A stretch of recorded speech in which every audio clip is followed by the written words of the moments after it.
Стадион. Емисија за вашата вистина. Билјана Ивановска, председателка на антикорупцијска комисија. Господја Ивановска, се слушаме ли? Да, повелете. Добро утро, добар ден. Ајде да почнеме со една... До вас и до гостинката. Да почнеме со една ваша прва идеја, стара веќе. Службените возила да се намалат максимално. Сега станува повторно тоа актуелно со кризата. Околу 2000 колку има службени возила. Во овие антикризни мерки не би било лошо повторно да јавно да ја обелодените и да го барате тоа со службените возила на почетокот уште што го актуализиравте. Па ние тоа не сме престанале да го бараме. Секогаш го бараме. Работата е колку волјата на оние што се први луѓе во институциите ќе го спроведат тоа. Колку што знам, владата, предходниот кабинет на господјата Грковска, кога беше господинот Николовски, направија една уредба, ми се чини, или како се вика, некој подзаконски акт за користење на службените возила. Прашањето е колку тој се почитува. Меѓутоа, сметам дека тука има простор владата да биде уште повеќе поригорозна со донесување на одлука за некористење на возилата, односно се знае кој може да користи. Зборуваме за злоупотребено користење на возилата. Значи, барем тоа да се намали. А може да се редуцира и користењето. Значи, никој не забележува доколку министер користи службено возило. Меѓутоа, не е само министерот, туку сведоци сме дека и други службени лица ги злоупотребуваат службените возила и ги користат 24/7. Господи Ивановска, има ли казна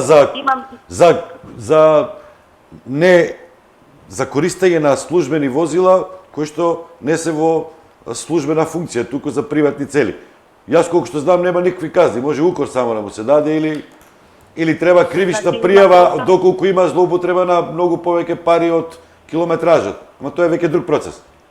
Значи, Ако функционер се појави со автомобил на свадба или на приватна забава, има ли казна за тоа? Значи има простор за казнување заради тоа што се работи за злоупотреба на државни ресурси. Дали е возилото или бензинот, односно буџетски, тоа е се од буџетски средства. Значи има простор за казнување. Меѓутоа во право сте, до сега не сме слушнале некого да казна. Грковска Да? Грковска нека си го има во предвид тоа дека има простор за казнување на тие што за приватни цели ги користат службените возила, ако веќе не се редуцира. Значи имате милион примери. Милион примери имате. Ние го воведовме регистарот, знаете, тогаш во очи на председателските избори кога ја избра комисијата и бидејќи знаевме кои се ризиците од злоупотреба на службените возила за време на изборните процеси, го воведовме регистарот преку една веб апликација и веднаш даде ефекти, дури самите министри кажува малку ни беше незгодно, па дури ако службено треба негдека да одиме, знаеме дека има некој што тоа го следи, може да провери дали таа регистрација се однесува на службено возило или не.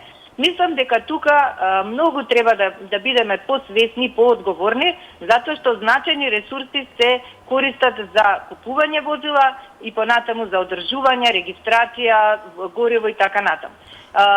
Еве скоро ние на наредната седница ќе излеземе со наодот за купување на службени возила од страна на службата за општи и заеднички работи, каде што не е направена детална анализа кој начин на купување е поцелисходен. Дали обичното купување на возилото или преку оперативниот лизинг. И видиме колку направени се анализи во пари, колкава е разликата помеѓу едниот и другиот начин на купување. Треба да бидеме многу свесни со тие пари, не патишта, не јавен превоз, се можеме да направиме и да бидат граѓаните позадоволни и посреќни. Кога имаме, гледате се што се случува во Германија. За 9 евра цел месец секој може да се шета низ цела Германија. Можеме и ние тоа да го направиме, зашто не? Уште помала земја сме. Само треба да се сака, треба да се има волја. Ивановска, со Грковска како ви е искуството? Со Николовски малку така повеќе се фајтавте, се мешаше од една во друга ситуација вашето дејствување, се лутевте, се на ношенен период бевте. Сега со Грковска како е? Дали сте партнери или сте... Ние никогаш не одиме на нож со никого прво. Конструктивно сакаме да соработуваме, без разлика кој е начело на тој кабинет. Мислам дека поцелисходно е поставување на кабинет за добро работење и добро управување, затоа што тоа е основа за борба против корупција. Точно дека имаше некакви преклопувања со претходниот кабинет и затоа ние си стоевме цврсто на нашите позиции. Мислам дека веќе потврди и вице-премиерката дека имаме конструктивна соработка, затоа што и ние и тие и сите работиме за иста фирма, за нашата држава, така да во интерес на сите е да имаме добра соработка за да одиме напред. Многу важни проекти работиме заедно. Ќе го спомнам тука законот за потекло на имот кој што треба да отплетка многу важни прашања во државата, односно незаконито богатење на одредени лица, така што сметам дека има поле за работа и за соработка. Особено важно е постоењето на овој кабинет во смисла на тоа што и Греко бара да владата да има едно одговорно лице за интегритет кој што особено ќе води сметка за спроведување на етичкиот кодекс. Овој кабинет токму тоа и го покажава вака во изминатиот период. Ивановска, ви извештајте... Има простор за соработка. Извештаите ваши покажува дека само 20% од вашите представки, пријави, одлуки, само по толкав процент постапували институциите. Тоа е се уште многу мал процент. Може би тука Грковска треба да влие повеќе. Да, 20% е во однос на мерките и активностите кои што се предвидени во националната стратегија, инаку усвоена од собранието. Значи, оние институции кои што се опфатени во стратегијата како ризични сектори, се истите тие кои што учествува во подготовката на националната стратегија и ги кажуваа проблемите и ги предлагаа мерките и активностите. И сега повторно, поради дисконтинуитет во самите институции, имаме мала справедливост на мерките и активностите. А оние процентот на препораките кои што нашата комисија ги доставува до институциите, вклучително и владата, е 30%, што и тоа не е многу високо, меѓутоа јас искрено очекувам дека ќе се зголеми овој процент со работењето на овој кабинет. Имотните листови, сега баш еден текст имаше интересен. Дали треба да се промени методологијата, се живо да се промени таму, да се прецизира, да бидат поддетални, да се проверуваат и после заминувањето од функцијата. Со судиите кои што се пензионират имаше интересен текст, или непополнети графи, или кажуваат наследство, па не е докажано. Имате ли конкретен план со Грковска што може да го спроведете за да ги прецизирате и да ги промените тие методологии за да бидат по-прецизни, да бидат по-веродостојни и се разбира повеќе да се плашат функционерите и по-ажурно да го прават тоа во врска со имотните листови кои ги пополнуваат? Вака, според нашиот закон, комисијата е задолжена да го пропише образецот, содржината на образецот за анкетниот лист. Ние имаме пропишано нова содржина, меѓутоа таа ќе биде во функција кога ќе заврши подготовката на софтверот. Софтверот сега, како што не извести информатичарот, некаде кон крајот на овој месец ќе започне да се тестира токму во овој дел во воспоставувањето на регистарот и пополнување на анкетните листови. Што значи самиот образец ќе биде многу подетален и доколку не се пополни одредено поле, нема да се може да се продолжи понатаму.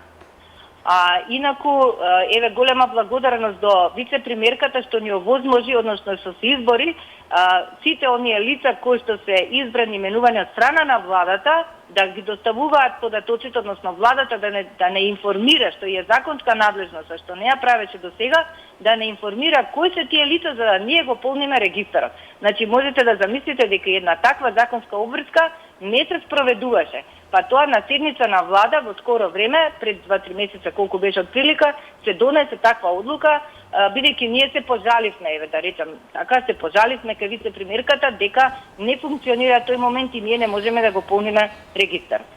Значи сите работи се еден систем кој што би требало до крајот на оваа година да се воспостави по електронски пат. Може ли да ви помогне нешто Грковска или нешто заеднички да направите? Да се промени односот на обвинителството кон вас. Вие поднесувате голем број на иницијативи, ви ги отфрлаат најчесто или ги ставаат на страна, не се приоритетни. Обвинителството, мислам дека има и проект сега, USAID или некои други донатори, се фокусирани на обвинителството. Дали тука може нешто да се направи, кратко да ми одговорите? И каде има простор да се поправат работите, кажав дека Грковска ни помогна во делот на формирање на регистарот. Значи да добиваме навремени информации и точни информации, комплетни, онака како што се пропишани, за да го наполниме регистарот. Во однос на препораките што ги даваме, кабинетот, така ни беше и порано праксата, го известувавме кабинетот и претходниот кабинет да биде во тек кои препораки ги даваме и каде се кочи работата. Таа пракса ќе си продолжи понатаму, така што пак ќе речам има поле за соработка. За работењето на јавните обвинители сме разговарале повеќе пати и тука сметам дека има можност да се подобри работата, да биде поефикасна од почеток на процесот до крај, односно од изборот и именувањето на јавните обвинители на еден транспарентен начин, преку подобра организација во самиот тек на работењето, односно преку електронска распределба на предметите, ефикасност во работењето, определување на барем некаков рок за завршување на предметите, понатаму наградување или казнување на обвинителите кои што навремено или ненавремено си ја завршиле работата, до соработка, поинтензивна соработка со нашата институција и Државниот завод за ревизија, кои што ги даваат предметите веќе сработени со подкрепувачка документација. И конкретно последниве предмети кои што иницијативи кои што ќе ги доставиме до јавното обвинителство ќе бидат со комплетно подкрепувачка документација. И навистина нема да има потреба обвинителот повторно истите документи да ги бара од институцијата. Не сваќате? До сега има прифатено некоја ваша иницијатива обвинителството? Што обвинителството? Дали до сега има прифатено некоја ваша иницијатива, ваш поднесок? Работи по наши иницијативи, меѓутоа уште не дошло ништо до суд. Пријава нема уште од нив? Да. И за крај само... Не ми е многу жал да ви кажам искрено, многу ми е жал особено за оние предмети кои што се од значен јавен интерес. Пак ќе го спомнам паркингот кај Holiday Inn, значи тоа е тотално незаконски детален урбанистички план, подписан од сите учесници во процесот на донесување на планот, од планер до одговорните во општината, во градот, во Министерството за транспорт и врски. Ние поднесовме за тоа кривична пријава уште минатиот април, значи април 21, сега сме јуни 22. И се уште, и тоа беше многу детално сработено. И се уште обвинителството не е излезено со својата јавна обвинителска одлука, навистина не знам. Веќе има реклами за продажба на становите таму. Веќе на големо се купуваат и другите парцели за да се гради вториот дел. Не знам што да кажам, навистина треба многу појака и политичка волја, меѓутоа и свесност кај граѓаните. И за крај само може ли да и помогнете околу ова сега што е актуелно, како понатаму превентивно да се ангажираат тие соработници, хонорарци, советници? Актуелни се тие 2,5 милиони потрошени од Генералниот секретаријат за таа намена. Да се прецизира тоа, критериуми да има кој, да има извештај, може ли и за тоа нешто да и помогнете на Грковска, за да може да им виси на глава на министерствата, на функционерите, на институциите? Да, значи тоа се правила на игра воспоставени години наназад, би рекла и децени наназад, и само се надградуваат и доградуваат. Имавме, ја сум пишувала ревизорски извештај за генерален секретаријат, што да ви кажам. Значи тогаш исто имаше по 11 милиони потрошени за експерти, по не знам. Иако во генералниот секретар имате државни советници кои што се одговорни за одредени области, например.